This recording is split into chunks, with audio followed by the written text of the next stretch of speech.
Hello guys, আমি এখন একটা জায়গায় যাচ্ছি। তোমরা হয়তো থাম্বনেল দেখে বুঝেই গেছো কোথায় যাচ্ছি। তো বেশি কথা বলবো না, কারণ লেট হয়ে গেছে অলরেডি। আমি 11টার ট্রেনে যাব, অনেকটা লেট হয়ে গেছে। তো আমি এখন চলে যাচ্ছি। ওকে। তো তোমরা হয়তো আমার চোখ মুখ দেখেই বুঝতে পারছো যে আমার খুবই কান্না পাচ্ছে, কারণটা এতটা ভিড় ছিল ওখানে। দেখো স্টেশনে কতটা ভিড়। তো এই ভিড় দেখেই সত্যি সত্যি আমার বিন্দু মাত্র যাওয়ার ইচ্ছা ছিল না। আমার প্রচণ্ড ভয় লাগছিল যে আমি সিট পাবো না, আর সেরকমটাই হলো। ট্রেনে ওঠার পরে আমি সিট পাইনি। তো আমি বারাসাত পর্যন্ত পুরো দাঁড়িয়ে দাঁড়িয়েই গিয়েছিলাম, কারণ কোনো সিটই পাইনি। তো বারাসাতে নামার পরে এই ওভারব্রিজটা পার হতে হবে। তো দেখো ওভারব্রিজটা কতটা ভিড় ছিল, তারপর যা হোক করে পার হলাম। তো তারপর গিয়েছিলাম একটা কচুরির দোকানে। এখানের কচুরিটা নাকি বেশ টেস্টি, তো সেই জন্যই আর কি এখানে যাওয়া। তো তারপর কচুরিটা ফিনিশ করে নিয়েছিলাম একটা দই লস্যি, আর দই লস্যিটা খেতে খেতে দেখো বাস স্টপের দিকে যাচ্ছিলাম।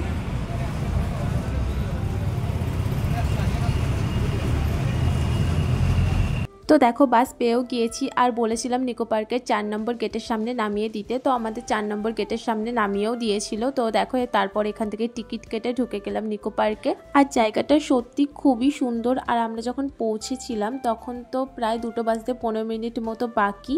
তো তারপরে এখানে পৌঁছানোর পরে জায়গাটা ঘুরে ঘুরে দেখছিলাম। একদিনে হয়তো জায়গাটা সত্যিই শেষ করা যাবে না, তবু যেটুকুনি পারি আজকে ঘুরে দেখবো।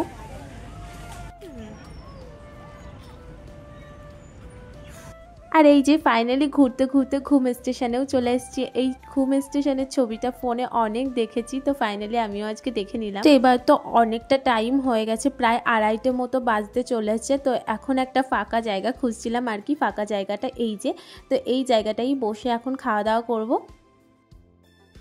এখানে তো প্রচণ্ড রোদ্দুর। তো আমি এক জায়গায় বসে আছি, কারণ খুবই কষ্ট হচ্ছে। এতটা জার্নি করে আসলাম, অনেকটা দেখেছি আর আরও অনেক দেখা বাকি। তো আমরা 4 নম্বর গেট দিয়ে ঢুকেছিলাম। এবার দেখি কত দূর যেতে পারি। জানি পুরোটা আজকে কমপ্লিট করতে পারবো না, তবু যেইটুকুনি দেখবো সেইটুকুনি দেখে যাই আর কি। কাকটা দেখো, এখানে খাওয়া দাওয়া করছিলাম তো, আর কাক বারবার আসছে বারবার আসছে। তো যাই হোক, এইখানটায় বসেই দেখে বাড়িতে খাবার এনেছিলাম। এই টিফিনগুলো কমপ্লিট করেছি খাওয়া দাওয়া। তো এই জায়গাটা তো ফোনে অনেক দেখেছি, আর এখন তো সামনাসামনি দেখছি। সত্যি খুবই সুন্দর লাগছিল। আর এখন রোদটা একটু কমে গিয়েছে, ওই জন্য ঘুরতে আরও বেশি ভালো লাগছিল। আর দেখো এখানে হাওয়াও হচ্ছিল ভালো। তো রোদটা কমে গিয়েছে বলে সত্যি এখন একটু ঘুরতে বেশি ভালো লাগছে। অতটা জার্নি করে আসার পরে রোদে ঘুরতে খুবই কষ্ট হচ্ছিল, তো এখন তো বেটার লাগছে।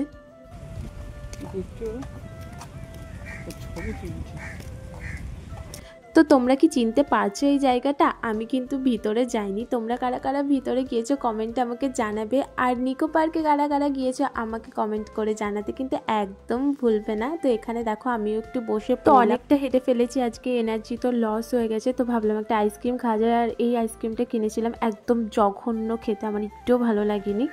তো এখানে দেখো জলের মধ্যে সানলাইটটা পড়ছে, আর এত সুন্দর দেখতে লাগছে না, সেটা তো মুখে বলে আর এক্সপ্লেন করা যাবে না। আর এই টয় ট্রেনগুলো তোমরা কি কেউ চড়েছো? আমি চড়বো ভাবছিলাম, কিন্তু তখন কোনো লোক ছিল না, সেই জন্য আর তখন চড়া হয়নি। ওগুলোকে টয় ট্রেন বলে কিনা সেটাও আমি জানি না। যাই হোক, ওখানে তো কোনো লোক ছিল না, সেই জন্য আমার আর কি তখন চড়া হলো না। তো রাস্তা রয়েছে, তাও আমি মাঠের মধ্যে দিয়ে হেঁটে হেঁটে যাচ্ছি। মাঠের মধ্যে দিয়ে হাঁটতে বেশ ভালো লাগছিল। আসলে মাঠটা তো খুবই পরিষ্কার, তার মানে এখানে জায়গাটা খুবই পরিষ্কার, সেই জন্যই আর কি আমার মাঠের মধ্যে দিয়ে হাঁটতেই বেশি ভালো লাগছিল। তো দেখো ফাইনালি আমরা জাপানে পৌঁছে গিয়েছি।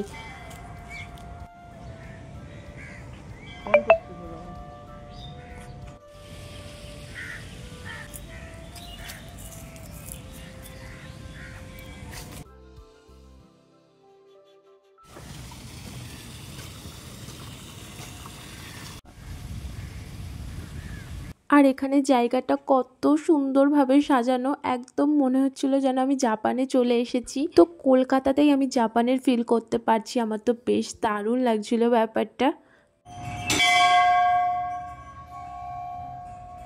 তো তোমরা যারা বাড়ি বসে আমার ভিডিওটা দেখছো, তোমরা একটু ভালো করে জাপানটা ঘুরে নাও। আমি যখন দূর থেকে এই ঘন্টার আওয়াজটা শুনতে পাচ্ছিলাম না, আমি ভাবছিলাম হয়তো যারা এখানে ঘুরতে এসছে তারা সবাই ঘন্টা বাজাচ্ছে। তারপরে দেখি না, এখানে ঘন্টাটা অলরেডি সবসময়ই বাজে।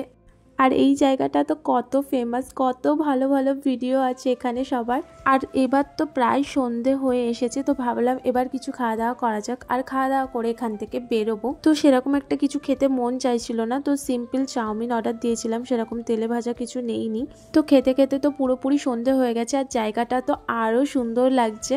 তো এবার তো বাড়ি ফেরার জন্য বেরোতেই হবে, নয় অনেকটা লেট হয়ে যাবে। আর সত্যি এখন তো আমার এখান থেকে বেরোতেই ইচ্ছা করছে না, কারণ জায়গাটা আরও যেন সুন্দর লাগছে। কিন্তু বেরোতে তো হবেই, নইলে বাড়ি যেতে অনেকটা লেট হয়ে যাবে। তবে বসে আছি, দেখা যাক কখন বাস আসে। বাস আসতে আর এখানে যে বাসগুলো আসছিল সেই বাসগুলো তো দাঁড়াচ্ছিলই না, কারণ বাসে প্রচন্ড ভিড়, একটা মানুষ ঢোকার মতনও জায়গা ছিল না। দেখো আমার চোখেতে এই ফুল গাছটা পড়লো, দারুণ লাগছিল রোডের ধারে এই ফুল গাছটা। তো তারপরে ফাইনালি একটা বাস পেলাম, আর বাসটাই তো আমি প্রায় দাঁড়িয়েই এসেছি, কারণ প্রচন্ড ভিড় ছিল বাসে। তো বাসে এতটাই ভিড় ছিল যে বারাসাত পর্যন্ত আর যাইনি, মধ্যমগ্রামে নেমে গিয়েছিলাম। তারপর মধ্যমগ্রামে নেমে ওখান থেকে টোটো করে মধ্যমগ্রাম স্টেশন পর্যন্ত আসি। আর মধ্যমগ্রাম স্টেশনে পৌঁছে খেয়েছিলাম হচ্ছে ঘুগনি। তারপরে ট্রেনে দেখো আমি সিটও পেয়ে গিয়েছিলাম। বাসে তো সিট পাইনি, আর যদি ট্রেনেও না সিট পেতাম তাহলে তো আজকে আর আমাকে দেখতেই হতো না। তো ট্রেনে তো টুকিটাকি খাওয়া দাওয়াও চলেছে। আর দেখো ফাইনালি আমি আমার গন্তব্য স্টেশনে পৌঁছে গিয়েছি। আর ট্রেন থেকে যখন নেমেছিলাম তখন তো 9:20 বাজে। বাড়িতে পৌঁছানোর পর ফ্রেশ হয়ে আমি তো একটু শুয়ে পড়েছিলাম। আর এখন তো 11:30 বেজে গেছে। তো আমার তো কিছু খেতে মন চাইছে না, কিন্তু মা জোর করছে কিছু খেতে হবে। তো দেখি কি খাই। তো আজকের ভিডিওটা এখানেই শেষ করছি। তোমরা প্লিজ চ্যানেলটাকে সাবস্ক্রাইব করে দিও। নেক্সট ভিডিওতে তোমাদের সাথে দেখা হচ্ছে। আর এই ভিডিওটা কেমন লাগলো তোমরা কিন্তু কমেন্টে জানাতে একদম ভুলবে না। তো নেক্সট ভিডিওতে তোমাদের সাথে দেখা হচ্ছে। টাটা।